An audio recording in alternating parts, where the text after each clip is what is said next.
नमस्कार दोस्तों, स्वागत है आपका अपने चैनल कल्चरल वाइब्स जर्नी में, जहां हम आपको दुनिया की सबसे अद्भुत जगहों की सैर कराते हैं।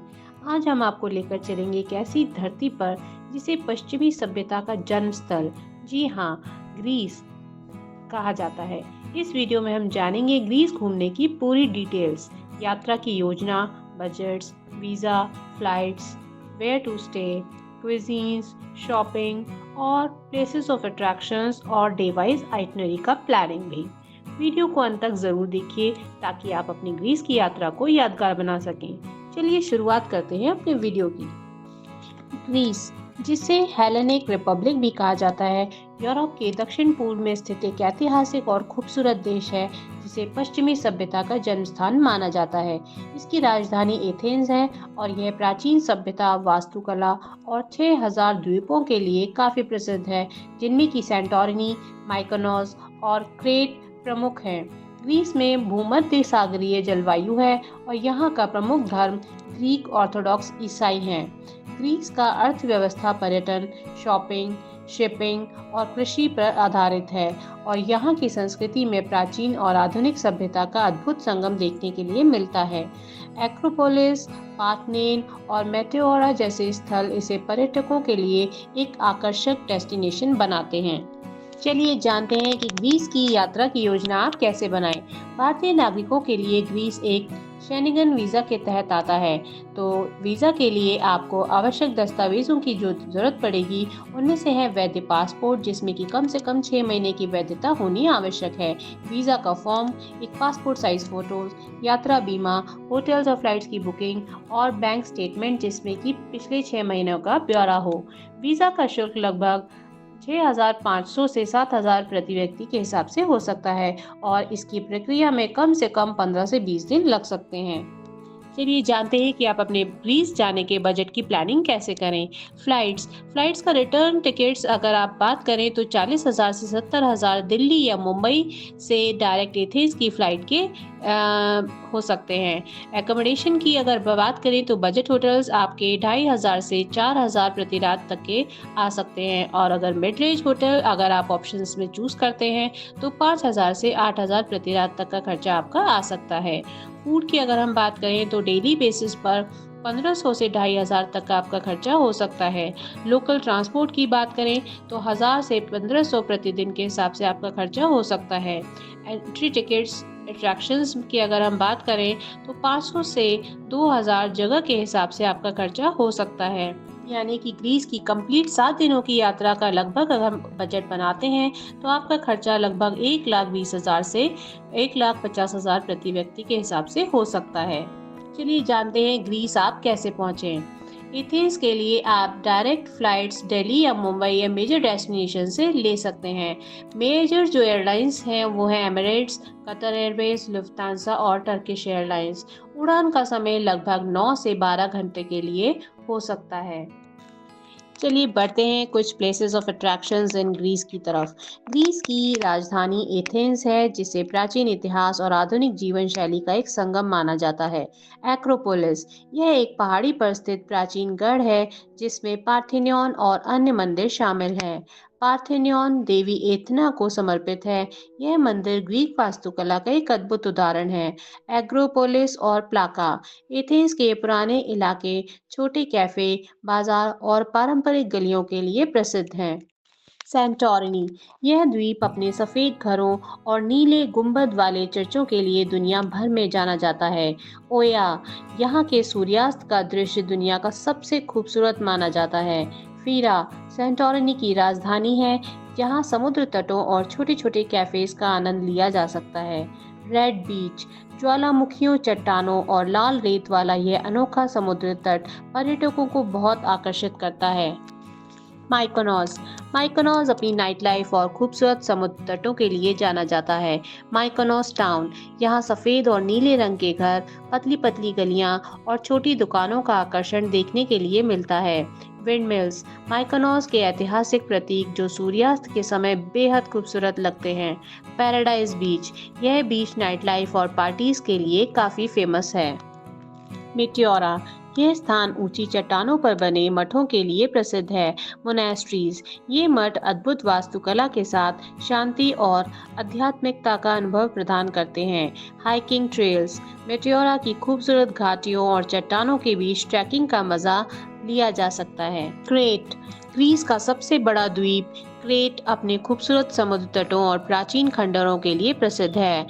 पैलेसेस ऑफ नॉसोस, यह मिनोआन सभ्यता का केंद्र है और ग्रीस की सबसे पुरानी संरचनाओं में से एक है।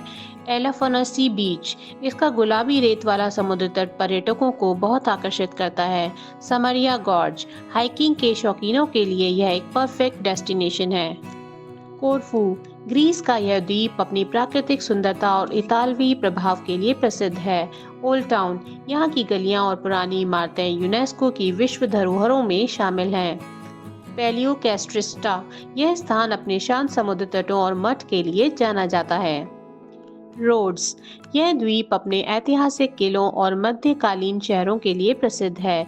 ओल्ड टाउन ऑफ रोड्स, यहाँ के किले और दीवारें प्राचीन काल की याद दिलाते हैं। लिंडोस, यह समुद्र तट और प्राचीन गढ़ पर्यटकों को बहुत ही आकर्षित करते हैं। थेसालोनिकी, ग्रीस का यह शहर अपनी सांस्कृतिक गतिविधियों और ऐतिहासिक स्थलों के लिए प्रसिद्ध है। व्हाइट टावर, यह थेलोसिनिक का प्रतीक और एक ऐतिहासिक स्मारक है। आर्च ऑफ गैलेरियस, रोमन साम्राज्य के समय का एक अद्भुत स्थल। ज़ैकिन्थोस, यह द्वीप अपने खूबसूरत समुद्र तटों और प्राकृतिक सौंदर्य के लिए प्रसिद्ध है। नवेजियो बीच, इसे शिव प्रेक भी कहा जाता है, जो इसके अनोखी सुंदरता के लिए जाना जाता है। ब्लू केव्स, यह स्थान साफ नीले पानी और गुफाओं के लिए प्रसिद्ध है। ग्रीस के ये स्थान हर तरह के यात्रियों के लिए कुछ न कुछ खास पेश करते हैं, चाहे आप इतिहास प्रेमी हो, रोमांच के शौकीन हो या फिर प्रकृति के दीवाने। चलिए जानते हैं where to stay in Greece. Athens की अगर हम बात करें तो बजट होटल्स में एथेंस बैकपैकर्स आप चूज कर सकते हैं। लग्जरी होटल्स में आप ग्रैंड हयात एथेंस को भी ऑप्ट कर सकते हैं। सेंटोरिनी में बजट होटल्स की बात करें तो होटल लीटा आपके लिए बेस्ट सूटेड है। लग्जरी होटल्स की तरफ अगर आप जाते हैं तो कैनवी ओया स्वीट्स आपके लिए बेस्ट ऑप्शन है। माइकोनोज में माइकोकून हॉस्टल बजट होटल्स में आप चूज कर सकते हैं, और अगर लग्जरी की तरफ जाते हैं तो माइकोनोज ब्लू आपके लिए बेस्ट ऑप्शन होता है। चलिए जानते हैं क्विजीन्स ऑफ ग्रीस। ग्रीस में मुसाका ज़रूर ट्राई कीजिए, जो कि एक लेयर्ड बैंगन और मीट का डिश है। गायरोस, पिटा ब्रेड में लिपटा हुआ यह गायरोस अपनी ही स्पेशलिटी के लिए जाना जाता है। स्पेनाकोपिटा, पालक और फेटा चीज पाई।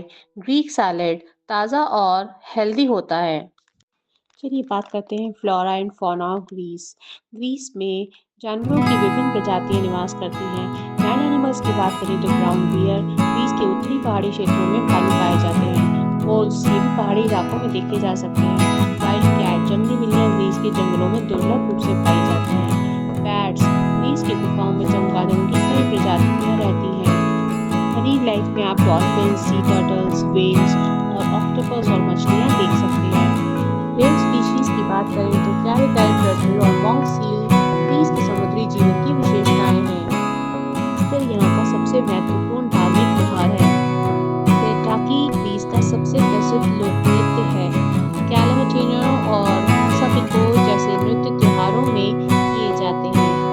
इसका मेन फेस्टिवल पानाकिया फेस्टिवल है। चलिए जानते हैं आप शॉपिंग के लिए ग्रीस में कहाँ जा सकते हैं। एथेंस में आप मोनेस्ट्री की फ्ली मार्केट जा सकते हैं। सेंटोरिनी में अगर बात करें तो लोकल गहने और पेंटिंग्स आप यहाँ से परचेज कर सकते हैं। माइकोनोस में आप हाई एंड ब्रांड्स और हैंडमेड गिफ्ट्स भी ऑप्ट कर सकते हैं। चलिए हम बताते हैं कि आप ग्रीस की 7 डेज की आइटनरी कैसे प्लान करें। एथेंस, पहला दिन एथेंस में पहुंचने के बाद होटल में चेक इन कीजिए और थोड़ा देर आराम कीजिए। अपने दिन की शुरुआत एक्रोपोलिस से करिए, जहां पार्थेनियन और हेरकेटियन जैसे प्राचीन स्मारकों को देखने का मौका जरूर उठाइए। पास के डायोनिसिस थिएटर और हॉरर्स थिएटर भी जरूर जाइए। दोपहर में आप प्लाका इलाके में जाइए और ग्रीक भोजन का आनंद लीजिए। नेशनल आर्कियोलॉजिकल म्यूजियम में प्राचीन ग्रीक सभ्यता की झलक जरूर देखिए। शाम को आप सिंटाग्मा स्क्वायर पर जाइए और पारंपरिक कार्ड परिवर्तन समारोह देखिए। स्थानीय कैफे में ग्रीक कॉफी और मिठाई का आनंद लीजिए। सैंटोरिनी के लिए सड़क यात्रा कीजिए जो कि लगभग 3 घंटे की होती है। डेल्फी पहुंचने के बाद अपोलो का मंदिर जरूर देखिए। यहाँ के खंडरों से प्राचीन ग्रीक धर्म और संस्कृति के बारे में जानिए। डेल्फी म्यूजियम का दौरा कीजिए दोपहर में, जहाँ प्राचीन मूर्तियां और कलाकृतियां देखने के लिए मिलती हैं। स्थानीय ग्रीक व्यंजनों का लंच कीजिए। शाम को आप डेल्फी के शांत वातावरण में सूर्यास्त का आनंद लीजिए और रात में एथेंस लौटकर आराम करिए। डे 3 में आप सैंटोरिनी से फ्लाइट या फेरी के जरिए सैंटोरिनी के लिए रवाना हो जाइए। होटल में चेक इन करिए और फिर पीरा में घूमने का आनंद लीजिए। ओया गांव दोपहर में जाइए और यहाँ के सफेद घरों और नीले गुंबद वाले चर्चों का आनंद लीजिए। स्थानीय कैफे में मुसाफा और फ्रेश सी फूड जरूर ट्राई कीजिएगा। शाम को आप ओया में सूर्यास्त का अद्भुत नज़ारा देखिए और पीरा के बाजारों में खरीदारी कीजिए। डे 4 में आप मॉर्निंग में रेड बीच और ब्लैक सैंड बीच पर जाइए। समुद्र के किनारे आराम कीजिए और वाटर स्पोर्ट्स का आनंद लीजिए। दोपहर में आप एक्रोपोलिस के प्राचीन खंडर देखें जो ग्रीस की प्राचीन सभ्यता की झलक प्रदान करते हैं। शाम को आप सैंटोरिनी के लोकल बाजार में स्मृति चिन्ह और हस्तशिल्प खरीद सकते हैं। रात में पीरा के रेस्टोरेंट में लाइव म्यूजिक का आनंद अवश्य लीजिए। 5th डे में आप फेरी के जरिए माइकोनॉस पहुंचिए। होटल में चेक इन करने के बाद माइकोनॉस टाउन की सैर कीजिए। दोपहर में आप विंडमिल्स देखें और पास के समुद्र तटों का आनंद लीजिए। पैराडाइज बीच पर पार्टी या फिर आराम कर सकते हैं। शाम को आप माइकोनॉस के प्रसिद्ध नाइट लाइफ का आनंद लीजिए। डे 6 में आप माइकोनॉस से एथेंस लौटें और मेटियोरा के लिए यात्रा कीजिए। ऊंची चट्टानों पर बने मठों को देखें जैसे कि ग्रेट मेटियोरा मोनेस्ट्री। दोपहर में आप मठों की वास्तुकला और धार्मिक महत्व के बारे में जानिए। आसपास के गांवों में स्थानीय भोजन का आनंद जरूर लीजिएगा। शाम को आप शांत वातावरण में सूर्यास्त का अनुभव कीजिए और रात में एथेंस लौटिए। डे 7 में आप एथेंस के मोनास्ट्री मार्केट और एग्रोपोलिस से खरीदारी कीजिए। Greek olive oil, handmade jewellery और पारंपरिक वस्त्र जरूर खरीदिए। दोपहर में आप एथेंस के कैफे में बैठकर ग्रीस के अद्भुत अनुभवों का आनंद लीजिए। शाम को आप हवाई अड्डे के लिए रवाना हो करते हैं कुछ ट्रैवल टिप्स की। मौसम के अनुसार कपड़े रखिए। ग्रीस में गर्मियां काफ़ी तेज़ होती हैं। यूरो में करेंसी एक्सचेंज करवाकर आप अपने पास रख सकते हैं। लोकल ट्रांसपोर्ट जैसे कि मेट्रो और बस का उपयोग ज़रूर कीजिए और यात्रा का बीमा ज़रूर कराइए। तो दोस्तों, ये थी ग्रीस घूमने की कंप्लीट गाइड। उम्मीद है आपको ये वीडियो पसंद आया होगा और आपकी यात्रा प्लानिंग आसान हो गई होगी। अगर वीडियो अच्छी लगी हो तो लाइक, शेयर और सब्सक्राइब ज़रूर कीजिए। अगले वीडियो में हम आपको एक और अद्भुत जगह की सैर कराएंगे। तब तक के लिए अपना ध्यान रखिए और यात्रा का आनंद लीजिए। धन्यवाद।